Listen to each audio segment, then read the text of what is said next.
Sir, I must compliment the Honorable Finance Minister. She has found a way, she's found a formula to mesmerize at least one half of the house.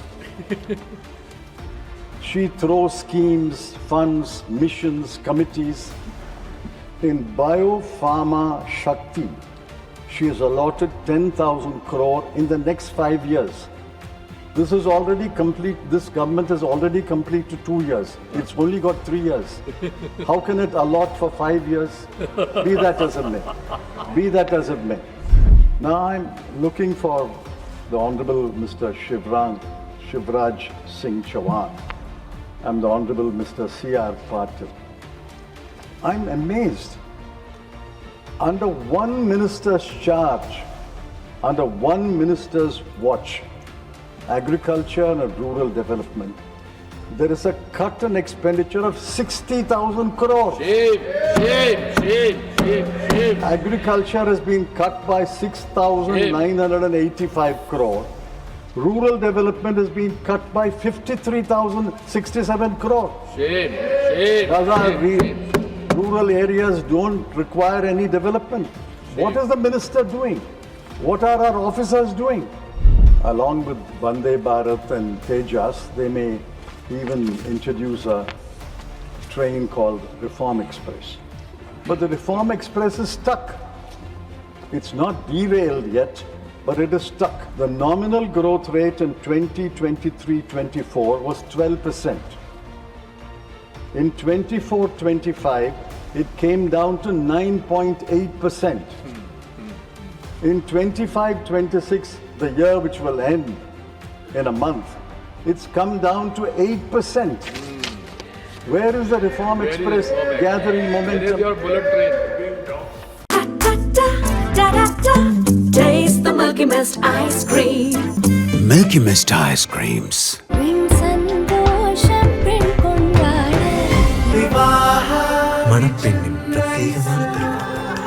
Vivaha, the Chennai Silks. In a budget discussion, every subject, every ministry, every department for whom money is allocated and an appropriation is sought can be discussed.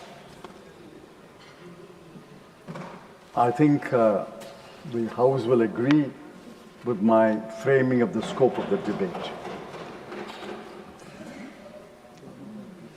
The first point I wish to make is the economic survey is prepared by the Economics Division of the Finance Ministry.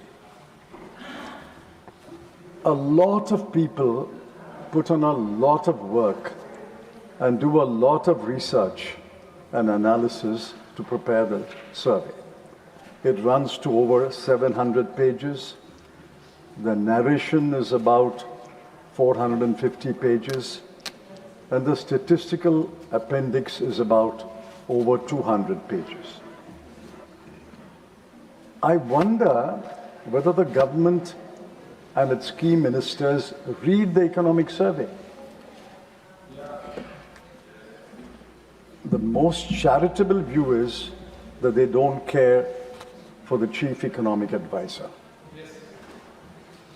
The uncharitable view is that while the chief economic advisor is bringing the government down to earth, what is happening around the country, I think the government and the ministers want to soar high and reach another planet as if we are not living on earth.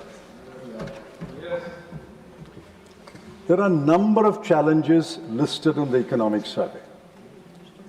I'll take up only 4 challenges.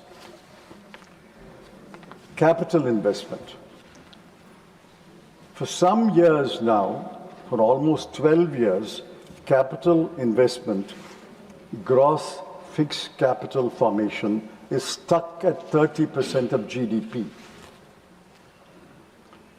Net FDI in 2024-25 has collapsed to less than 0.09%.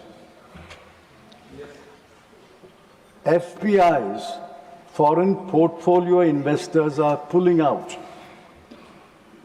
Private investment, although companies are cash rich, is stuck at 22% of GDP. In this situation, where neither the public sector, nor the private sector, nor the foreign investor is investing in India, this government has cut capital expenditure.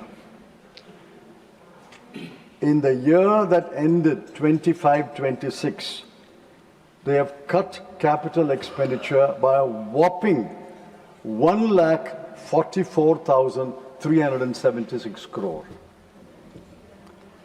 The centre has cut its capital expenditure by 25,335 crore, and what is worse is the state's capital expenditure, for which the centre gives advances, is cut by 1,19,041 crore. Should there not be an explanation? Why did you not give the money? Or did you impose conditions which the states can't fulfill? There must be a reason for that. No reason in the Honorable Finance Minister's speech.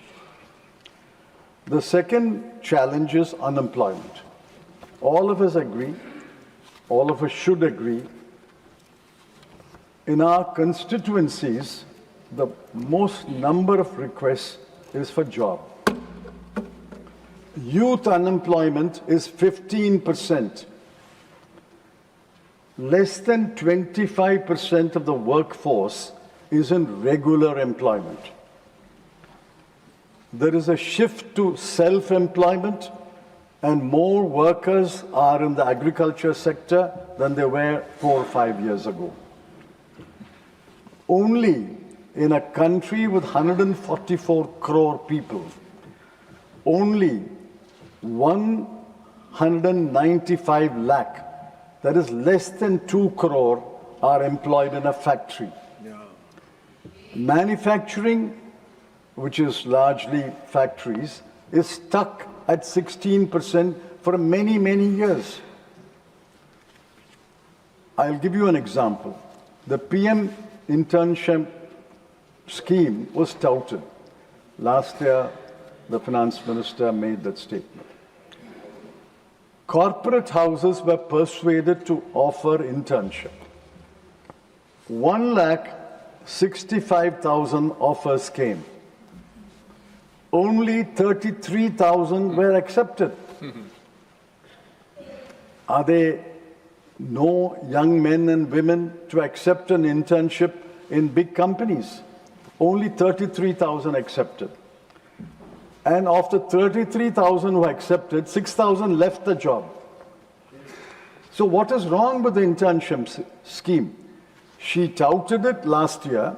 She must explain why the scheme has totally failed this year. The third challenge is the slow growth rate. In paragraph 14 of the Honorable Finance Minister's budget speech, she said, and I'll quote that, "The reform express is well in its way and will maintain its momentum to help us fulfill our kartavya." The reform express is well in its way. Along with Vande Bharat and Tejas, they may even introduce a train called Reform Express. But the Reform Express is stuck. It's not derailed yet, but it is stuck. Yes, yes. Look at the nominal growth rate. The nominal growth rate in 2023-24 was 12%. In 24-25, it came down to 9.8%. In 25-26, the year which will end in a month, it's come down to 8%. Where is the Reform Express gathering momentum? Where is your bullet train? No bullet train is coming. You refer to the real GDP growth, real GDP growth. But Dr. Surjit Balla, one of your strongest supporters, yes. has mocked the real GDP growth. That's because your CPI inflation is 0.5%, your wholesale inflation is negative, your deflator is only 0.5. With these numbers, you can always make a GDP growth. But the nominal growth has come down from 12% in 23-24 to 9.8% in 24-25 and 8% in 25-26. I'm glad the Honorable Finance Minister is there. I'm pointing out, Madam, that your paragraph 14 of your budget speech is totally wrong and unacceptable. Yes. The last challenge, there are others who will touch upon the other challenges. No, you've got The 10 minutes slow left. fiscal consolidation. You can speak more. Now, fiscal deficit is a well-known measure, internationally accepted measure. I find that the government is moving away from fiscal deficit to debt to GDP ratio. Dr. Rangarajan, one of the most knowledgeable economists in this country, has pointed out that the two are interdependent. If fiscal deficit comes down, the debt to GDP ratio will also come down. The debt to GDP ratio comes down, the fiscal deficit will also come down. It's two sides of the same coin. I won't elaborate on that. The fiscal deficit in 25-26 is 4.4%. She has achieved her target. But next year, it will come down only to 4.3%. And the revenue deficit in the current year will be 1.5%. And next year also, it will remain at 1.5%. Now, what is the FRBM target? FRBM target is 3% of fiscal deficit. And the revenue deficit, the ideal is to eliminate the revenue deficit, but it can be up to 1%. At this rate of consolidation, which Dr. Rangarajan in a very analytical article has called out as a mockery. At this rate of fiscal consolidation, it will take 12 years to achieve the FRBM target. The FRBM target was last achieved only in 1 year, 2007-8, on the fiscal deficit. But since then, the fiscal deficit is ballooned, and then they're trying to bring it down. But at this rate of fiscal consolidation, it's like taking baby steps. A baby steps will not allow you to run 100 meters or 1,000 meters race. And then what saved the Honorable Finance Minister, not because of higher revenues, but because of higher financial discipline, what saved her was she cut total expenditure by 1 lakh crore, and the RBI gave a dividend of 3 lakh crore. That is how it saved the fiscal deficit. But for these cruel cuts in capital expenditure, but for the bonanza received from the RBI, the fiscal deficit will not be 4.4%, it will be 5.5%. Other challenges listed in the economic survey will be taken up by my learned friends. Now I'm looking for the Honorable Mr. Shivraj Singh Chauhan. I'm the Honorable Mr. C.R. Patil. I'm amazed. Under one minister's charge, under one minister's watch, agriculture and rural development, there is a cut in expenditure of 60,000 crore. Shame. Agriculture has been cut by 6,985 crore. Rural development has been cut by 53,067 crore. Shame, shame, Gaza, shame. rural areas don't require any development. What is the minister doing? What are our officers doing? What are they doing throughout the year? That in 1 year you spend 60,052 crore less. On a Gram Sadak Yojana, and villages are crying for Gram roads. 7,201 crore is the cut. On Awas Yojana, the much doubted housing scheme, the cut is 22,331 crore. Don't our people require roads? Don't our people require houses? On grants and aid to states, the cut is 30,391 crore. You blame the states, but why don't you give them money? And there's not a word of explanation why this cut. Somebody in the cabinet, the Honorable Prime Minister must ask the minister and the ministry, why is there under your watch a 60,000 crore cut? Correct. I'm looking for Honorable Mr. C.R. Patil also. The Jal Jeevan Mission was allotted 67,000 crore. You know what they spent? 67,000 crore. They spent only 17,000 crore. What is this going on? And where is Jeevan? Why is there a budget? People are dying because of polluted water, In Indore. contaminated water in Indore.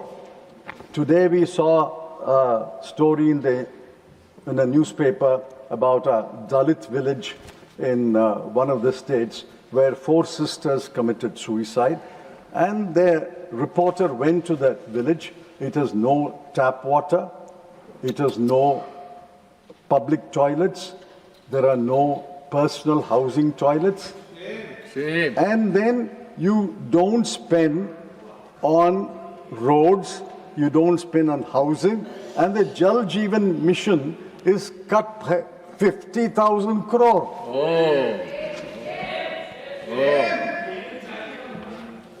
Defense expenditure is at a low of 11.4% of total expenditure. This is the nationalism. Defense expenditure is 1.6% of GDP. 1.6% of GDP, and defense expenditure is 11.4% of TE, and this is an all-time low. Scientific departments, my good friend, a very suave friend, scientific departments did not spend 18,665 crore. Urban development did not spend 39,573 crore. Social welfare was cut by a round number, 9,999 crore.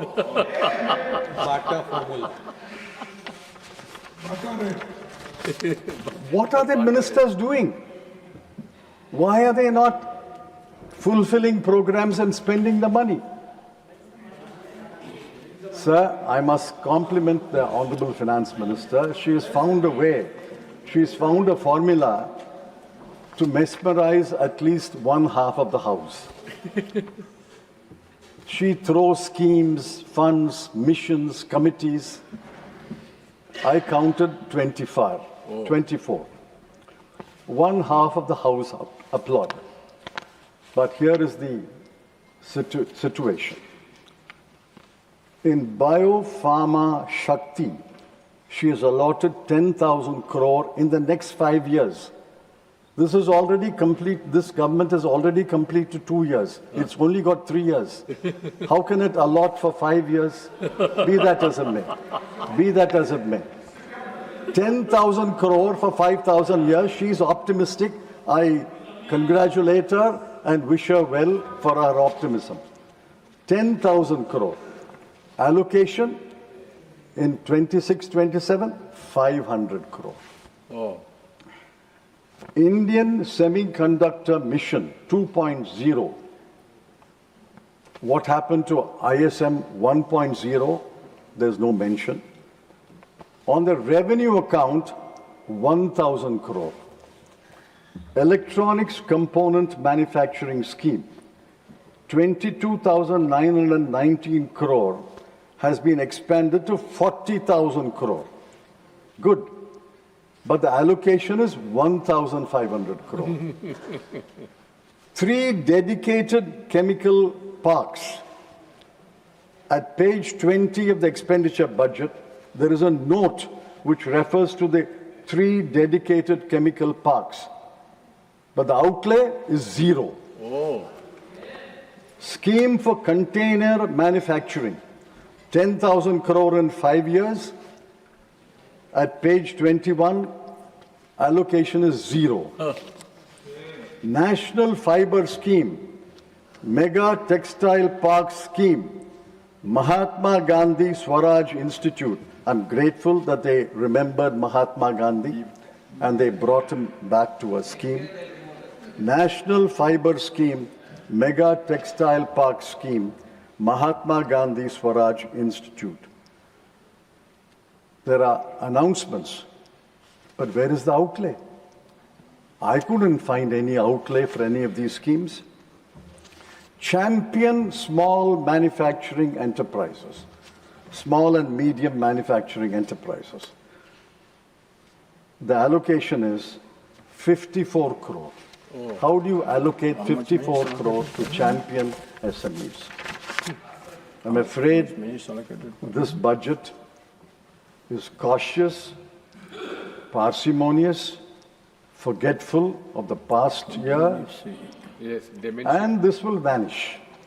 It has already vanished from the newspapers. Another minister and another deal is occupying the front pages now. The finance minister and the finance minister's budget speech has vanished. This is a forgettable budget which has been prepared by a finance minister who forgot her promises made in this house last year.